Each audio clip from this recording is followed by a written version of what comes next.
Baik, untuk Sulawesi Tengah hari ini kami akan lanjutkan tentunya Vina dalam segmen dialog by video betul. call bersama Kepala BKKBN Sulawesi Tengah Dr. Randa Maria Ernawati MM. Kita sapa saja langsung. Assalamualaikum, selamat malam Ibu Maria. Halo, assalamualaikum, selamat malam Bu Maria. Selamat malam, waalaikumsalam warahmatullahi wabarakatuh. Baik, Ibu Maria Ernawati selaku Kepala BKKBN Sulawesi Tengah, terima kasih Ibu sudah bergabung bersama kami. Dan kita membahas tentang baby boom, ini yang memang menjadi satu yang dikhawatirkan ketika pasca pandemi COVID-19. Namun yang ingin kami tanyakan terlebih dahulu, kami memanggilnya Ibu Maria, Ibu Erna? Bu Erna saja. Oke, baik, Ibu Erna. Ini BKKBN fokus pada baby boom ini, apakah ini menjadi program baru atau sudah lama? Kemudian apakah baby boom ini begitu sangat mengancam? Seserius apakah kasus ini sampai harus menjadi salah satu fokus dari BKKBN? Silakan. Ya, terima kasih Mas Arya. Jadi sebenarnya BKKBN ini diamanai begitu ya oleh pemerintah untuk mempunyai 3 program begitu. Yang pertama itu adalah pembangunan keluarga, yang kedua adalah kependudukan, dan yang ketiga adalah keluarga berencana, di mana core bisnisnya adalah keluarga. Nah, pada masa pandemik COVID-19 ini sebenarnya yang dikhawatirkan karena stay at home begitu ya. Kemudian para ibu-ibu ini yang menjadi peserta KB khususnya yang tidak jangka panjang begitu, yang jangka pendek seperti suntik, pil ataupun yang memakai kondom, ini dikhawatirkan untuk tidak bisa atau malas untuk ke Vaskes, yang seharusnya mereka mengambil pil 1 bulan sekali begitu. Nah, ini yang menjadi perhatian kita, sehingga takutnya nanti kalau misalkan seperti yang banyak yang di medsos itu banyak menganalogikan bahwa nanti COVID-nya negatif, jadi ibu-ibunya yang positif. Nah, kami berharap tidak seperti itu. Jadi corona negatif, ibu juga negatif pasca pandemi kan begitu. Nah, untuk itu memang yang kalau di Sulawesi Tengah ini sebenarnya yang menjadi kekhawatiran kita, khususnya BKKBN, karena pemakai alat kontrasepsi suntik, pil dan kondom ini amat banyak begitu. Kalau suntik itu hampir 44% dari seluruh peserta KB itu memakai suntik, itu yang terbesar. Kemudian pil. Nah, karena suntik ini 3 bulan sekali, kemudian pil ini 1 bulan sekali, dan kondom itu apabila tidak terfasilitasi dengan baik selama masa COVID, akhirnya menjadi drop out begitu, sehingga mungkin akan menimbulkan banyak kelahiran begitu di Sulawesi Tengah. Yang tidak kita harapkan seperti itu sih kekhawatirannya kita begitu. Baik Ibu Erna, berkaitan dengan kontrasepsi yang seperti Ibu jelaskan tadi, di mana situasi seperti ini pandemi COVID-19 tentunya kita harus berada stay at home. Nah, kemudian apakah ada solusi kontrasepsi mandiri yang dapat dilakukan di rumah atau kontrasepsi alami seperti itu, Bu? Kami akan memberikan satu jaminan kepada pemakai kontrasepsi khususnya yang non MKJP, yang tidak jangka panjang begitu seperti saya kemukakan tadi, pil, suntik dan kondom. Kami ada satu petugas penyuluh KB di mana di Sulawesi Tengah itu ada sejumlah 404 orang yang menyebar di 13 kabupaten kota se-Sulawesi Tengah, dan beserta kader-kadernya yang hampir 7.000 sekian itu siap melayani. Artinya melayani ulangan. Kalau di saat tidak pandemik, sebenarnya alat kontrasepsi ini tidak diperbolehkan untuk dibawa selain oleh petugas medis begitu. Tetapi pada saat lagi pandemi COVID ini, kami bekerja sama dengan IBI yang di Provinsi Sulawesi Tengah dan juga dengan kesehatan, serta ada satu surat edaran dari Gubernur Sulawesi Tengah untuk menyatakan bahwa selama COVID ini diizinkan untuk penyuluh KB dan kader membawakan atau mendistribusikan alat kontrasepsi yang tidak jangka panjang, khususnya pil dan kondom. Gitu. Tetapi harus sepantauan dari petugas medis setempat.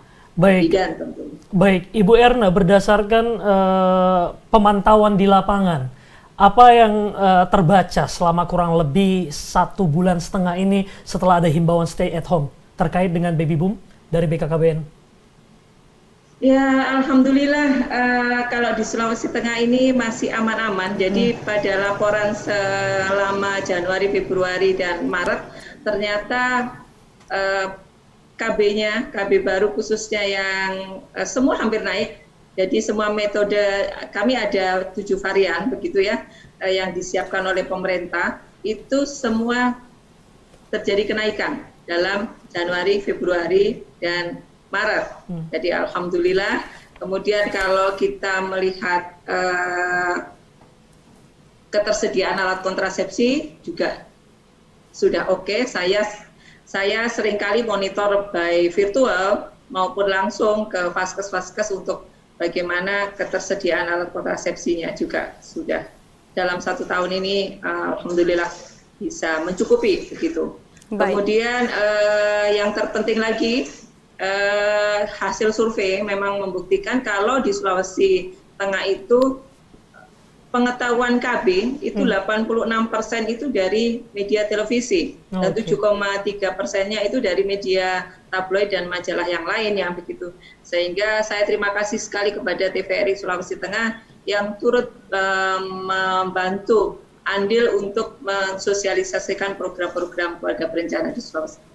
Baik, Ibu Erna, kemudian apa yang menjadi fokus dalam program BKKBN ini untuk mencegah dampak yang lebih lanjut atau serius dalam situasi waspada baby booming seperti itu, Bu?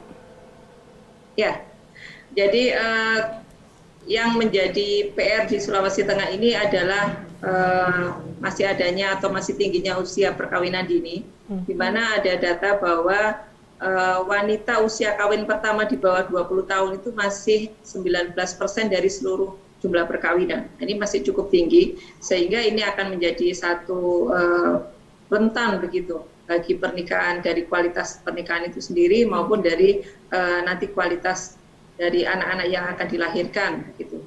Jadi bisa menjadikan angka kematian ibu melahirkan atau stunting seperti itu.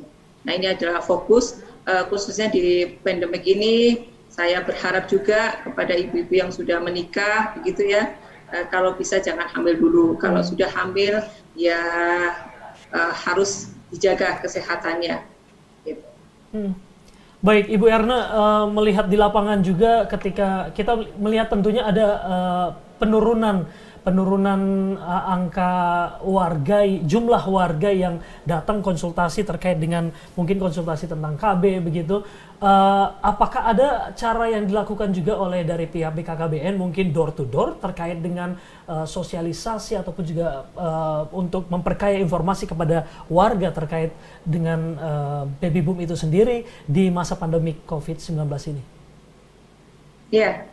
Jadi di masa pandemik ini memang kami akan tadi dari regulasi kami mencoba untuk membuat satu terobosan bahwa ada surat edaran dari gubernur tentang pelayanan KB selama pandemik ini supaya tetap berjalan. Jadi vaskes semua rumah sakit juga harus tetap melayani warga bencana. Kemudian kalau dari sisi sosialisasi di lini lapangan, kami menginstruksikan kepada 352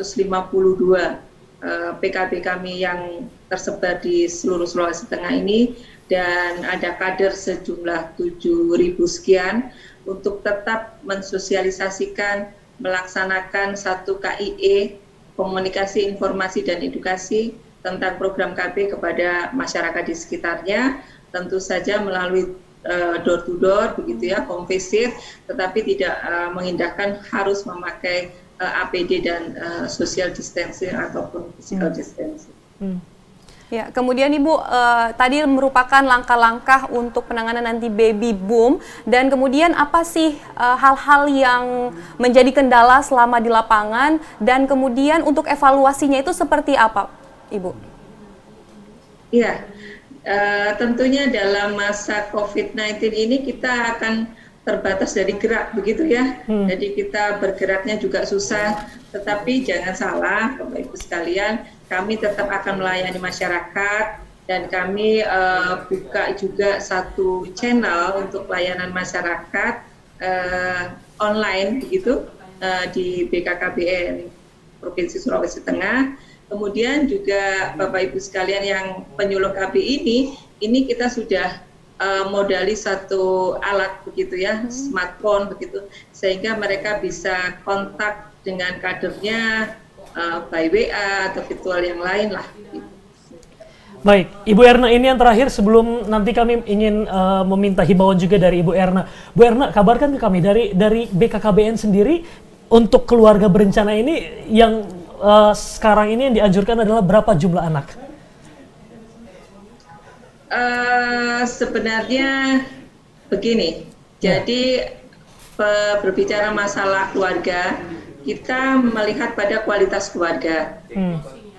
Nah, kalau kita melihat bahwa untuk bagaimana nanti penduduk tumbuh seimbang, begitu ya, ya artinya bahwa angka kelahiran, rata-rata angka kelahiran yang harusnya ya 2,1 lah, 2 anaknya harus 2, sedikit. Kalau misalkan kita lihat seperti ini saja implementasinya ya.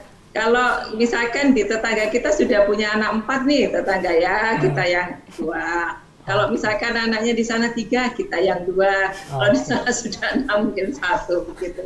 Jadi artinya rata-rata nanti di Sulawesi Tengah maupun di Indonesia itu untuk penduduk tumbuh seimbang itu rata-rata angka kelahiran harus 2,1. Oke, bermain di 2 atau 3 begitu ya Bu ya? Iya, ini di Sulawesi Tengah masih tinggi, masih 2,7. Nah ini menjadi pekerjaan kita sama-sama. Baik, Dr. Anda Maria Ernawati MM selaku Kepala BKKBN Provinsi Sulawesi Tengah. Ibu, terima kasih banyak sudah bergabung bersama kami Ibu. Kita waktunya sudah sangat terbatas juga, silahkan melanjutkan kembali aktivitas berbuka puasanya bersama keluarga. Salam hangat untuk keluarga Bu. Sehat Terima terus. kasih. Assalamualaikum warahmatullahi wabarakatuh. Waalaikumsalam warahmatullahi wabarakatuh. Sangat menarik sekali, Vina, kita membahas tentang baby boom ini dan juga tadi terakhir ditutup oleh Bu Kepala Jumlah BKKBN anak, ya. terkait dengan jumlah anak ya, berarti Sebaiknya berapa? bermain 2 atau 3 begitu Betul ya. sekali. Nah, video call tadi menutup perjumpaan kita pada malam hari ini. Mewakili tim kru yang bertugas pamit undur diri, saya Safina. Dan saya Arya Tanjung mengucapkan terima kasih atas perhatian dan kebersamaan Anda, dan tentunya kami memberikan apresiasi tertinggi kepada seluruh tenaga medis, dokter dan juga perawat yang telah menjadi garda terdepan dalam penanganan COVID-19 dan tentunya terus menerapkan social dan physical distancing dan menggunakan masker setiap Anda beraktivitas di dalam maupun di luar ruangan. Wassalamualaikum warahmatullahi wabarakatuh. Selamat malam dan sampai jumpa.